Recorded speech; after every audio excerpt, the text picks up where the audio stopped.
என்றும் நேசமணி சமையலில் இன்றைக்கி நம்ம பார்க்க போகிற ரெசிபி கேரளா ஸ்பெஷல் உண்ணியப்பம் தாங்க பண்ணியிருக்கிறோம். ரொம்பவே டேஸ்ட்டாக பண்ணியிருக்கேங்க. ரொம்பவே ஈஸியாக செய்யக்கூடிய ரெசிபின்னு கூட சொல்லலாங்க. டேஸ்ட்டு சூப்பராக இருக்குங்க.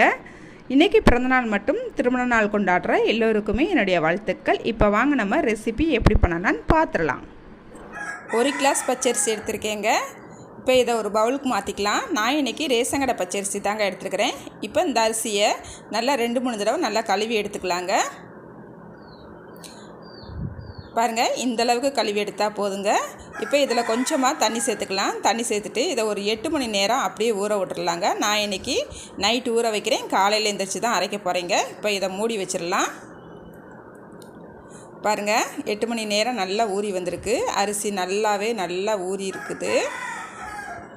இப்போ இதை மூடி வச்சிடலாம். இப்போ ஒரு பாத்திரத்தை அடுப்பில் வச்சுக்கலாங்க. வச்சுட்டு இதில் 1 கிளாஸுக்கு வெல்லம் எடுத்துருக்கிறேன். இந்த வெல்லத்தை லைட்டாக கரைச்சி மட்டும் எடுத்துக்கிட்டால் போதுங்க.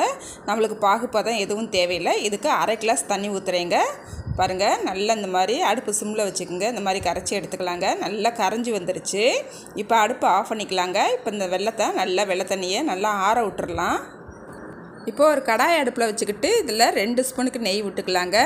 பாருங்கள், தேங்காய் கொஞ்சமாக பொடிசாக கட் பண்ணி வச்சுருக்கிறேன். இதையும் சேர்த்துக்கலாங்க. அடுப்பு சிம்மில் வச்சு இதை நெய்யிலேயே வறுத்து எடுத்துக்கலாங்க. பாருங்கள், நல்லா செவந்து இந்த மாதிரி வர அளவுக்கு நல்லா வறுத்து எடுத்துக்கணும். இப்போ இதை எடுத்துக்கலாங்க. இப்போ நான் அரிசியை ஒரு ஜாருக்கு மாற்றிக்கிட்டேங்க. இப்போ இதில் 3 கற்பூரவள்ளி வாழைப்பழத்தை நான் சேர்த்துக்கிற போகிறேன். என்கிட்ட சின்னதாக இருக்கிறதுனால நான் 3 சேர்க்குறேன். பெரிய வாழைப்பழமாக இருந்தால் நீங்கள் 2 சேர்த்துக்குங்க. இப்போ இதில் 4 ஏலக்காவை சேர்த்துக்கலாங்க. சேர்த்துட்டு இது கூடவே 1/4 ஸ்பூன் சோடாப்பு சேர்த்துக்கலாங்க. 1/4 ஸ்பூன் உப்பு சேர்த்துக்கலாங்க. சேர்த்துட்டு நம்ம வெல்லம் நல்லா ஆறி சூப்பராக வந்திருக்குது. இப்போ இதையும் சேர்த்துக்கலாங்க. சேர்த்துட்டு தண்ணிக்கு பதில் தான் நம்ம வெல்லம் சேர்த்து அரைக்க போகிறோம். இப்போ இதை நான் அரைச்சி நல்லா வலுவலுன்னு எடுத்துகிட்டு வந்துடுறேங்க. பாருங்கள், நல்லா அரைச்சி எடுத்துகிட்டு வந்துட்டேன். இப்போ ஒரு பவுலுக்கு மாற்றிக்கிட்டேன். இதில் நம்ம வறுத்து வச்சுருக்கிற தேங்காவையும் சேர்த்துக்கலாங்க. சேர்த்துட்டு நல்லா ஒரு தடவை கலந்துக்குங்க. பாருங்கள், மாவு இந்த பதத்துக்கு இருக்கணுங்க. ரொம்ப கெட்டியாகவும் இல்லாமல் ரொம்ப தண்ணியாகவும் இல்லாமல் இந்த பதத்துக்கு இருக்கணும். இப்போ ஒரு பணியாரக்கல் அடுப்பில் வச்சுக்கலாங்க. வச்சுட்டு இதில் 1/4 ஸ்பூனுக்கு நல்லா நெய் விட்டுக்கலாங்க. நீங்கள் முழுதும் நெய் ஊற்றி சுட்டாலும் பரவாயில்ல. நான் இன்றைக்கி கொஞ்சம் எண்ணெயும் சேர்த்துக்கிற போகிறேன். பாருங்கள், இப்போ நான் கொஞ்சமாக கோல்டு வின்னர் எண்ணெய் சேர்த்துக்கிறேங்க. நீங்கள் விருப்பப்பட்டால் தேங்காய் எண்ணெய் கூட சேர்த்துக்கலாங்க. இப்போ எண்ணெயெல்லாம் சேர்த்துக்கிட்டாச்சு. இப்போ மாவு எடுத்து சேர்த்துக்கலாங்க.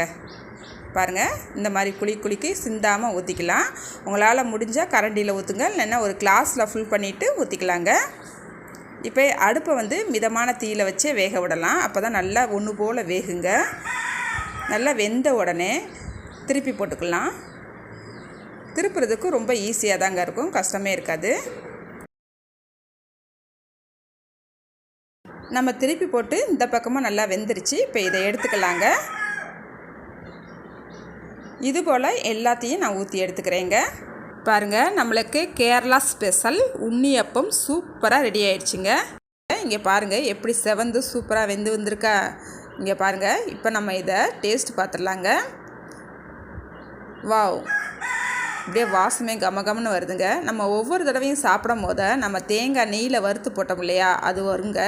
சாப்பிட்றதுக்கு ரொம்பவே டேஸ்ட்டாக இருக்கும். நான் இப்போ சாப்பிட்டு பார்த்துட்றேன். வாவ், ரொம்பவே டேஸ்ட்டாக சூப்பராக இருக்குங்க. அப்படியே நம்ம சேர்த்த இனிப்பு எல்லாமே கரெக்டாக இருக்குது. நம்ம வீட்டு குழந்தைகளுக்கு இப்போ லீவ் விட்டாச்சுங்க. அவங்க ஏதாவது ஸ்நாக்ஸ் செஞ்சு தர சொல்லி கேட்டுக்கிட்டே இருப்பாங்க. அவங்களுக்காண்டி தான் டெய்லி ஒரு ஸ்நாக்ஸ் வீடியோவாக போடுறேங்க. மிஸ் பண்ணாமல் நீங்களுமே உங்கள் குழந்தைகளுக்கு இது போல் செஞ்சு கொடுத்துட்டு எப்படி வந்துச்சுன்னு மறக்காமல் கமெண்ட்டில் சொல்லுங்கள். லைக் பண்ணுங்கள், ஷேர் பண்ணுங்கள். மறக்காமல் வீடியோ பார்க்குற எல்லோருமே என்னோடய சேனலை சப்ஸ்கிரைப் பண்ணிக்கோங்க. பாய், அடுத்த ஒரு ரெசிபியில் பார்க்கலாங்க.